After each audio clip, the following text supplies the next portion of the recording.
Listening practice, storytelling. The Country Mouse and the City Mouse. Once a little mouse who lived in the country invited a little mouse from the city to visit him. When the little city mouse sat down to dinner, he was surprised to find that the country mouse had nothing to eat except barley and grain. "Really," he said, "you do not live well at all. You should see how I live. I have all sorts of fine things to eat every day. You must come to visit me and see how nice it is to live in the city." The little country mouse was glad to do this, and after a while, he went to the city to visit his friend. The very first place that the city mouse took the country mouse to see was the kitchen cupboard of the house where he lived. There, on the lowest shelf, behind some stone jars, stood a big paper bag of brown sugar.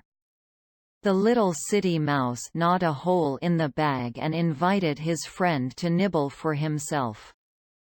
The two little mice nibbled, and the country mouse thought he had never tasted anything so delicious in his life. He was just thinking how lucky the city mouse was, when suddenly the door opened with a bang, and in came the cook to get some flour. "Run," whispered the city mouse. And they ran as fast as they could to the little hole where they had come in. The little country mouse was shaking all over when they got safely away, but the little city mouse said, "That is nothing, she will soon go away and then we can go back."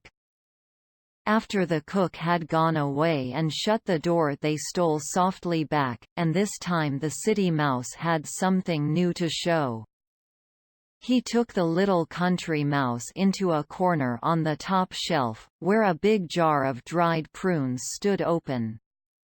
After much tugging and pulling, they got a large dried prune out of the jar onto the shelf and began to nibble at it.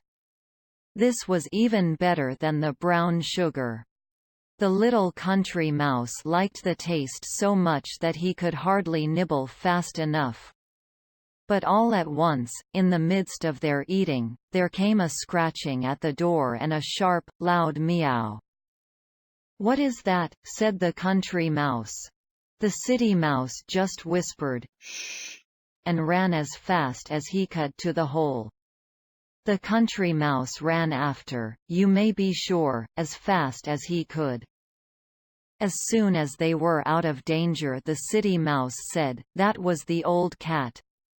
She is the best mouser in town. If she once gets you, you are lost." "This is very terrible," said the little country mouse. "Let us not go back to the cupboard again." "No," said the city mouse, "I will take you to the cellar, there is something specially fine there." So the city mouse took his little friend down the cellar stairs, and into a big cupboard where there were many shelves. On the shelves were jars of butter, and cheeses in bags and out of bags. Overhead hung bunches of sausages, and there were spicy apples in barrels standing about. It smelt so good that it went to the little country mouse's head.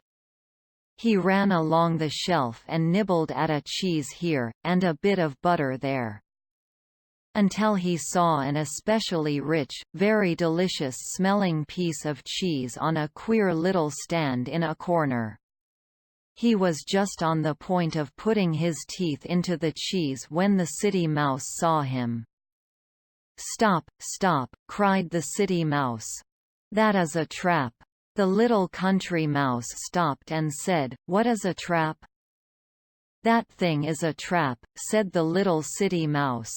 "The minute you touch the cheese with your teeth, something comes down on your head hard, and you're dead." The little country mouse looked at the trap, and he looked at the cheese, and he looked at the little city mouse. "If you'll excuse me," he said, "I think I will go home."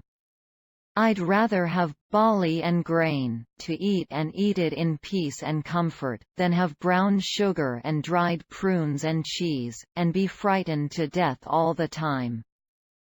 So the little country mouse went back to his home, and there he stayed all the rest of his life.